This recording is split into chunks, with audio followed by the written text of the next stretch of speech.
many translations in Tibetan. So this word chud, or essence, is rasa.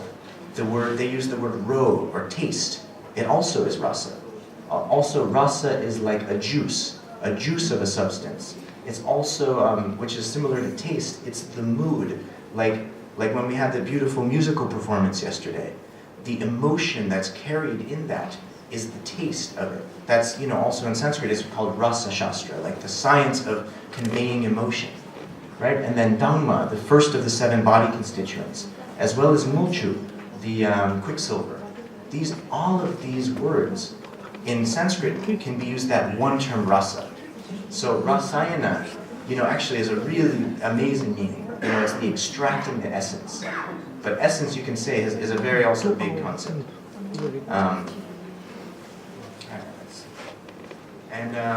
We can see also in Western tradition, there are so many references to something similar to this, right? The elixir of life, the fountain of youth, potable gold, or this idea of panacea. Actually, all of these, they have mythological correlations, and especially you see it in Western alchemy, right? You can say alchemy, unfortunately, in the West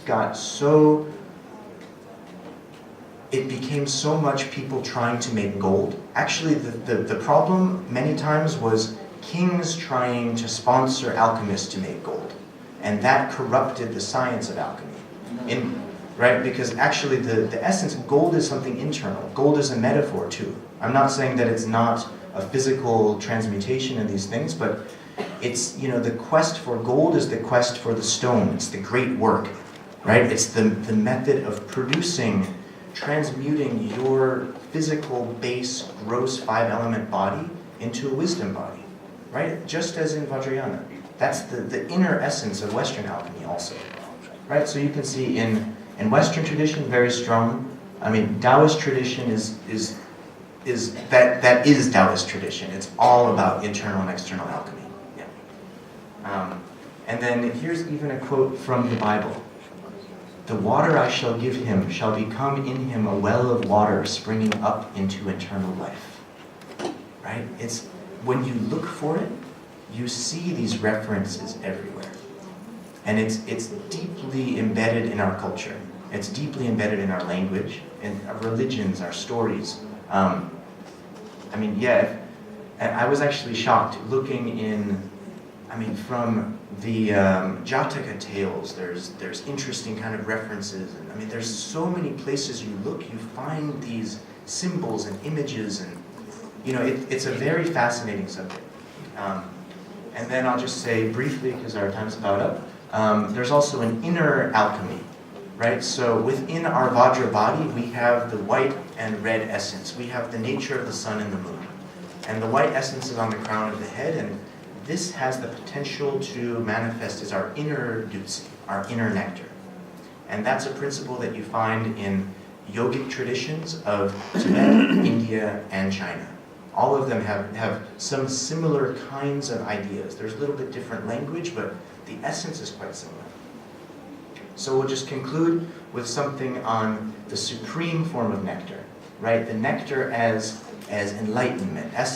Nectar is not like something to extend your physical body, but to transcend samsara, right? Like so many deities, whether it's medicine Buddha, Yutok, Amitayus, they're holding a vase of nectar, right? It's one of the more common implements that Buddhas and enlightened beings are holding, right? So it's like holding this quality of giving immortality and also giving purification, giving transformation, and so on.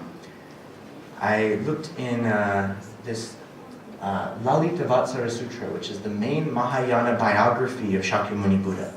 And in that, there's so many references comparing it's again and again. Please, Buddha, give your teaching, your nectar teaching.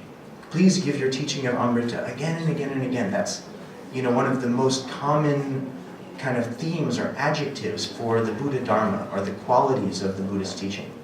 And then even in the Buddha's life, he fights against Mara, right, for his final enlightenment. What does Mara mean?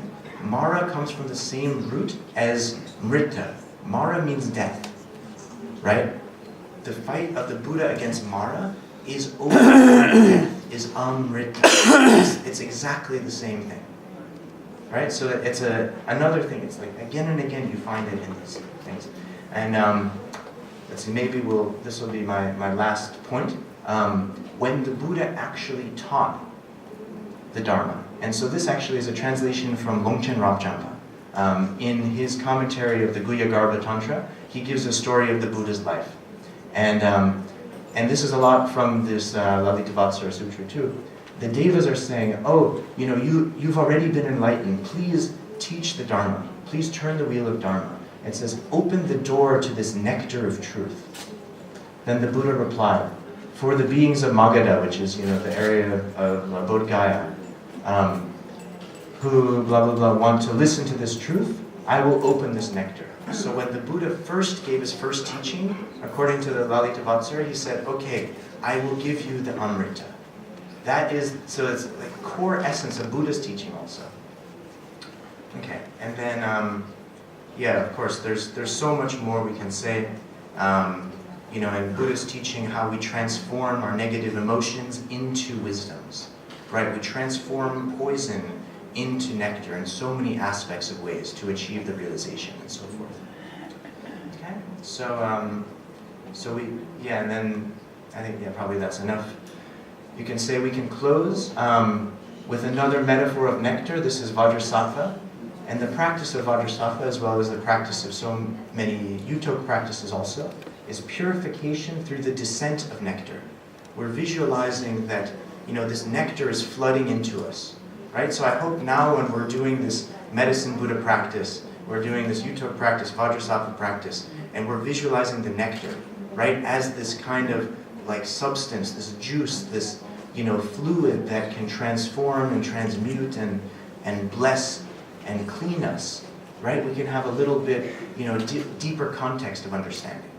So in that, I ask for the purification, any mistakes or misinterpretations that I made in this, because a lot of this was my attempt at researching something that, I have not tasted the nectar of immortality myself. So this is all my, interpretation. And so any mistakes that I've made, may that also be purified. May any faults within all of our work and actions be purified. And may all be auspicious. And just want to close with the same image that I started with, of this bee drinking nectar from this flower. And this flower actually is the flower of the Arura tree. This is an Arura flower. So I thought that was a perfect image for this presentation. So yeah, thank you everybody so much.